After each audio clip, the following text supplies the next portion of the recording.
Donc ce soir, cherchons ensemble, s'il vous plaît, l'Évangile de Matthieu. L'Évangile de Matthieu au chapitre 15 pour regarder le contexte de la réponse divine aux traditions humaines. Alors que le Seigneur Jésus reprend les dirigeants du peuple qui disaient suivre le Dieu d'Israël, mais Jésus révèle qu'ils n'avaient aucune vraie piété envers lui. Ils étaient sans une relation avec ce Dieu. Et comme c'est arrivé dans les temps bibliques, ce contexte-là de personnes religieuses qui vont dire Seigneur, Seigneur, mais finalement qui ne connaîtront pas le seul vrai Dieu, cette tromperie-là arrive aussi de nos jours. Alors qu'il y a des personnes religieuses qui ne sont pas en relation avec Dieu, des gens qui vont présenter leur vénération de Dieu sur leurs lèvres, mais elle ne se trouvera pas réellement dans leur cœur. Et c'est ce que le Seigneur Jésus fait ressortir ici dans cette confrontation dans Matthieu chapitre 15 à partir du verset 1. Matthieu chapitre 15 verset 1 nous dit « Alors des pharisiens et des scribes, les docteurs de la loi, vinrent de Jérusalem auprès de Jésus et dirent « Pourquoi tes disciples transgressent-ils la tradition des anciens? Car ils ne se lavent pas les mains quand ils prennent leur repas. » Il leur répondit « Et vous, pourquoi transgressez-vous le commandement de Dieu au profit de votre tradition? Car Dieu a dit, honore ton père et ta mère. » Ça, c'est un commandement qui se trouve dans quoi exactement? Dans les 10 commandements, le décalogue. Donc, honore ton père et ta mère, un commandement stratégique. Et celui qui maudira son père ou sa mère sera puni de mort. Donc, positivement et négativement, Jésus le présente. Mais vous, vous dites, celui qui dira à son père ou à sa mère, ce dont j'aurais pu t'assister est une offrande à Dieu. L'argent que j'aurais pu te donner, je vais la donner à l'œuvre de Dieu. N'est pas tenu d'honorer son père ou sa mère. Donc, ces chefs-là disaient, donne-nous l'argent à nous, puis prends pas soin de tes parents âgés, puis Dieu va dire bravo. C'est exactement ce que je voulais pour toi, en se remplissant les poches nécessairement. Vous annulez ainsi la parole de Dieu au profit de votre tradition. Hypocrite, Ésaïe a bien prophétisé sur vous quand il a dit « Ce peuple m'honore des lèvres. » Donc présente une dévotion envers Dieu, mais son cœur est éloigné de moi. C'est en vain, c'est vide qu'il m'honore ainsi en enseignant des préceptes qui sont des commandements d'hommes. Et tout de suite, en voyant ce passage-là, en voyant cette confrontation-là, en voyant le verdict du Seigneur, la question qu'on devrait se poser en tant que chrétien, c'est est-ce que nous avons une vraie relation avec Dieu? Est-ce que nous aimons réellement le Seigneur de tout notre cœur? Avons-nous une relation intime et sincère avec le Maître de notre vie? Et si c'est le cas, d'après cet exemple-là ce soir, d'après cet enseignement-là de la parole de Dieu, voici 3 éléments qui devraient disparaître de notre vie. Si on a vraiment une relation de cœur avec Dieu, ces 3 choses-là devraient être éliminées. Premièrement, on devrait éliminer notre critique de la voix du Seigneur. On devrait éliminer notre critique de la voix du Seigneur. On devrait cesser d'attaquer la pratique légitime des Écritures. On devrait cesser de dénigrer ceux et celles qui sont soumis aux instructions de la parole de Dieu. Puis tout de suite, on peut penser à des gens du monde, n'est-ce pas? Ils ne connaissent pas le seul vrai Dieu. On nous dit « sans Dieu et sans espoir dans le monde ».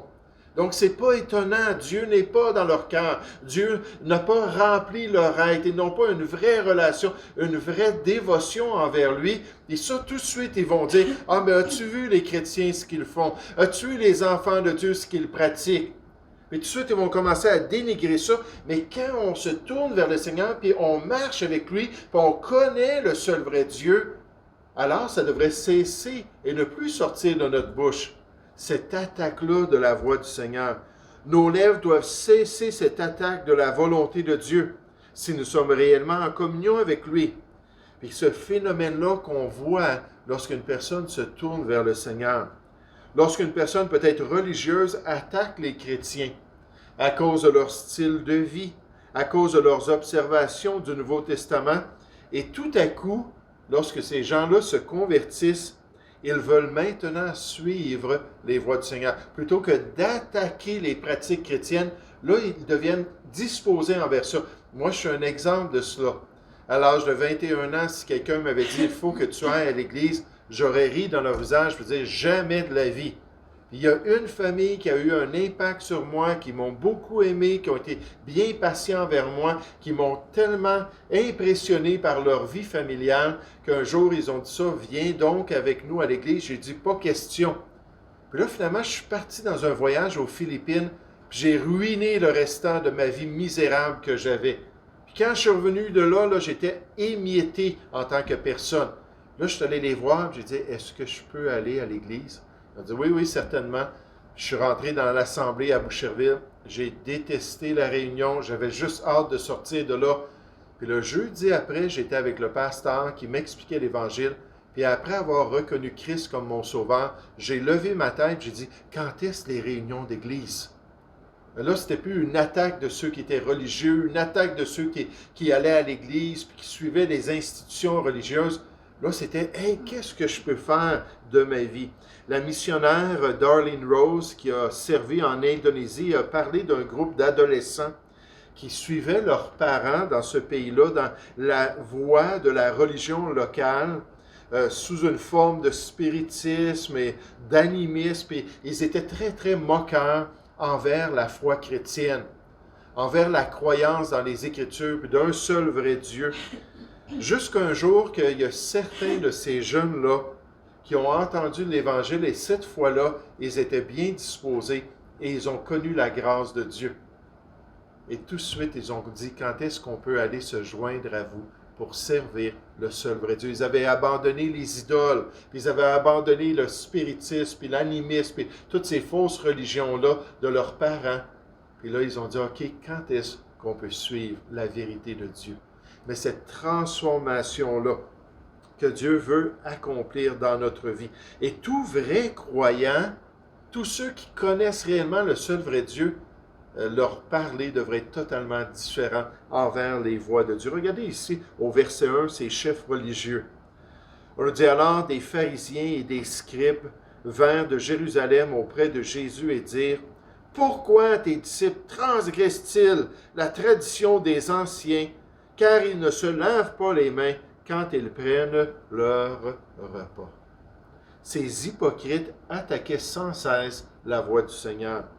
Ces trompeurs n'avaient aucun respect pour les disciples de Christ, pour ces apôtres-là qu'il avait choisis et qui pratiquaient l'exemple qu'ils voyaient chez leur maître.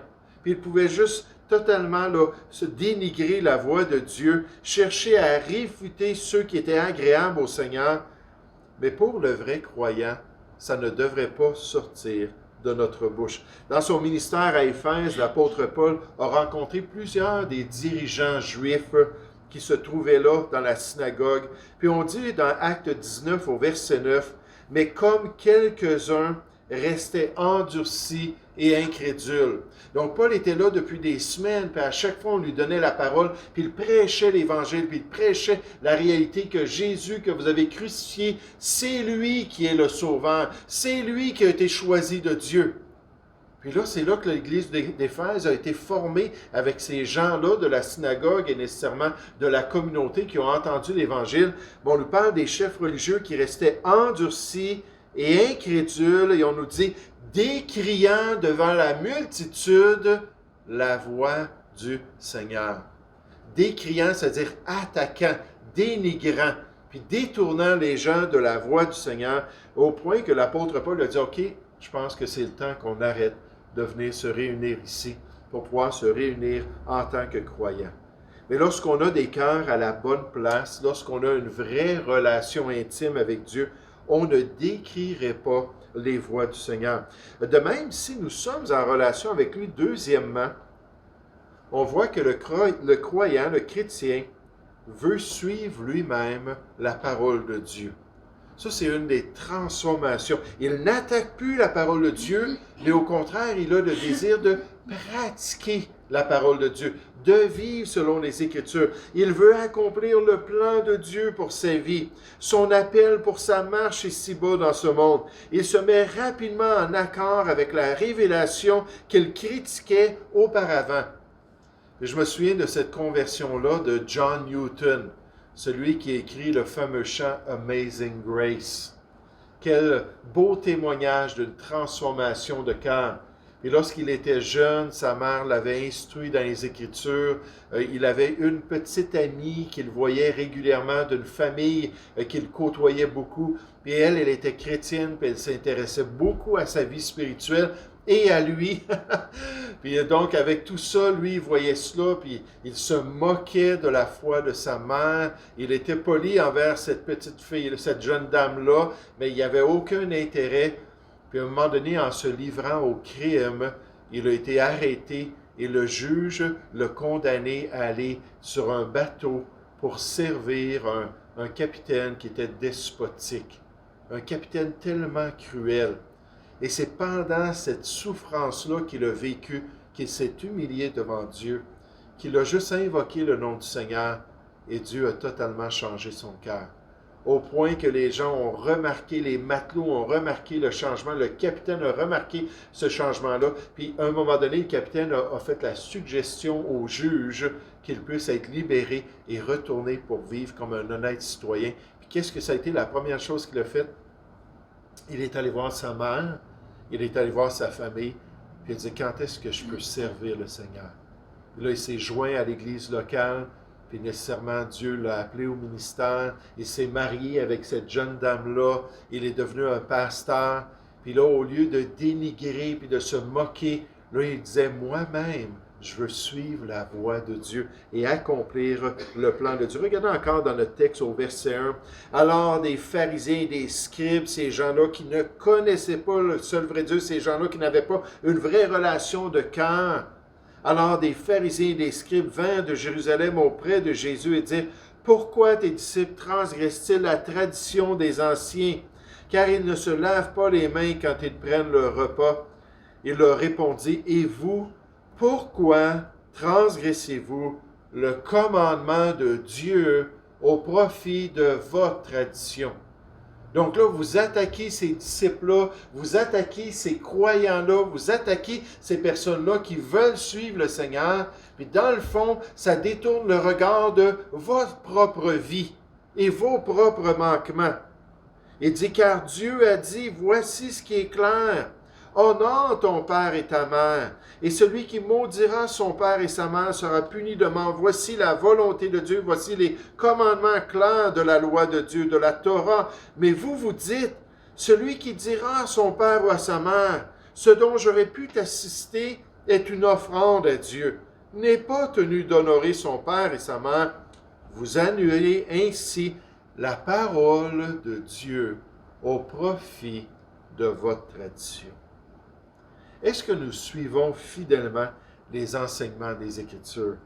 Est-ce que nous sommes attachés aux commandements du Seigneur? Jésus lui-même a dit à ses disciples, « Si vous m'aimez, gardez mes commandements. » Donc, si vous avez une relation avec moi, si on marche ensemble d'un même pas, Amos 3.3 a dit que c'est impossible de marcher ensemble sans s'être mis d'accord, sans s'être concerté dans les voies de Dieu. Mais est-ce qu'on est prêt à suivre les commandements de Dieu? La parole affirme que l'amour de Dieu consiste à garder ses commandements et que c'est simple, n'est-ce pas? Il n'y a rien de compliqué là. On lit la parole de Dieu, on met en pratique la parole de Dieu. Et c'est pourquoi Jean a dit à Gaius dans sa troisième épître, la troisième épître de Jean, chapitre 1, verset 4, il a dit, « Je n'ai pas de plus grande joie que d'apprendre que mes enfants marchent dans la vérité. » Pourquoi? Parce que l'obéissance à la parole de Dieu, puis la mise en pratique des instructions de la parole de Dieu, c'est un bon signe d'une vraie relation avec Dieu. Et des fois, il y a des personnes qu'on rencontre qui vont parler de leur prière, qui vont parler de leur baptême, qui vont parler de leur soi-disant transformation. Et là, on discute avec eux de ce qu'ils font maintenant dans leur vie. Ils ne vont pas à l'Église, ils ne lisent pas la parole de Dieu, ils ne sont pas intéressés à ce qu'on leur dise quoi que ce soit venant des Écritures. Il n'y a pas d'exhortation biblique de possible. Là, on voit ça, puis on pense à ces chefs religieux-là, n'est-ce pas? Qui sont juste ça comme des façades. Vous paraissez juste aux yeux des hommes, mais Dieu connaît votre cœur. Nécessairement, une des indications, c'est notre marche selon la parole de Dieu. En tant que chrétien, il faut marcher sincèrement dans les voies du Seigneur en gardant sa parole. Donc ici, on voit qu'on ne doit plus attaquer la voie du Seigneur. On doit garder d'une manière très précise les instructions de sa parole. Et dernièrement, on doit le faire avec sincérité de cœur. On doit le faire avec sincérité de cœur, dans notre conscience devant le Seigneur. Au verset 7, dans notre texte, Jésus a répondu à ses chefs religieux en leur disant « Hypocrite ». Hypocrite. Là, je ne pense pas qu'ils étaient rendus scandalisés après toutes les fois que Jésus avait utilisé ce terme-là. Hypocrite. Ésaïe a bien prophétisé sur vous quand il a dit « Ce peuple m'honore des lèvres, mais son cœur est éloigné de moi. C'est en vain qu'il m'honore en enseignant des préceptes qui sont des commandements d'hommes. » Imaginez qu'on va se tenir devant le Seigneur, puis qu'on va se tenir devant le trône de Christ, pas le trône, le grand trône blanc, le tribunal de Christ, pardon, de l'entendre nous dire « Hypocrite, tu as été un hypocrite. » Tu étais comme un sépulcre blanchi, tu paraissais beau aux yeux des hommes, mais à l'intérieur, tu étais plein d'ossements de mort, tu n'étais pas en relation avec moi. Puis cette condamnation-là que Jésus utilise devrait devenir une grande motivation pour vivre avec sincérité et accomplir toute la volonté de notre Père céleste. Dans Romains 12, au verset 9, on nous dit que l'amour soit sans hypocrisie. Ayez le mal en horreur, attachez-vous fortement au bien. Donc, un des éléments du mal qu'on devrait détester, c'est cet élément-là de l'hypocrisie. C'est quoi l'hypocrisie? C'était le terme à l'époque grecque, puis les Romains l'ont adopté aussi, le terme pour les acteurs. Ceux qui étaient là, en train de faire des présentations dans des pièces de théâtre, qui mettaient un visage pour représenter leur personnage, puis leur rôle, puis les émotions. Mais on voyait que très rarement leur propre visage, parce qu'ils étaient toujours des acteurs, tandis que la réalité était souvent bien différente du rôle qu'ils étaient en train de jouer. Et il y a des gens qui jouent un rôle dans l'Église de Jésus-Christ, qui se présentent, ils savent comment parler, ils savent comment sourire, ils savent quoi dire concernant leur semaine. Et peut-être qu'ils sont tout simplement des hypocrites. Dans Jacques 3, 17, on nous dit la sagesse qui vient d'en haut est premièrement pure, ensuite pacifique, modérée, conciliante, pleine de miséricorde et de bons fruits, exempt de duplicité, deux visages. Un visage envers certaines personnes, un autre visage envers une autre personne, et exempt d'hypocrisie. Et si notre espoir, c'est d'entendre notre Sauveur nous dire « C'est bien, bon et fidèle serviteur », il faut s'assurer de laisser cette relation-là être développée dans les voies de Dieu. Et là, on n'entendra plus de critiques de ceux qui suivent le Seigneur sortant de notre bouche. On va même faire partie nous-mêmes de ceux qui veulent mettre en pratique les Écritures, de ceux qui veulent plonger les regards dans la loi parfaite pour ensuite persévérer et être bénis alors qu'on suit les Écritures, et de ceux qui veulent être sincères et honnêtes devant Dieu, pour ne pas être de grands acteurs spirituels, mais être de vrais disciples du Seigneur. Nous allons prier ensemble. Ô Père Céleste, merci encore une fois pour ce beau passage des Écritures. Merci pour la réponse du Seigneur Jésus. Merci que c'est ta parole même, c'est le reflet même de ta personne, l'empreinte de qui tu es, qui nous a montré ton évaluation de ces traditions humaines qui sont contraires à ta volonté. Et Seigneur, dans le monde religieux qui nous entoure, il y en a beaucoup. Quand je pense à cette série que je vais mettre dans les prochains jours, Seigneur, sur le Facebook de l'Église, cette série sur les témoins de Jéhovah.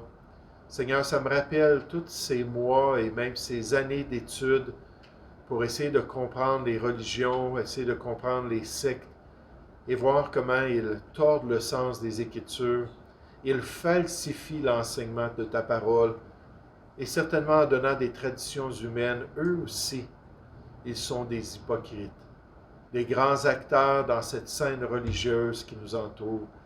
Et Père, le défi pour nous, c'est d'être sincère, d'être intègre, d'avoir une relation avec toi, de soumettre nos vies à ta volonté. Et Père Céleste, on veut te louer pour ta patience, ta bonté. Quand on tombe, tu es là pour nous aider à nous relever. Et Père, puisses-tu nous bénir et nous guider dans tes voies. Nous te prions au nom du Seigneur Jésus.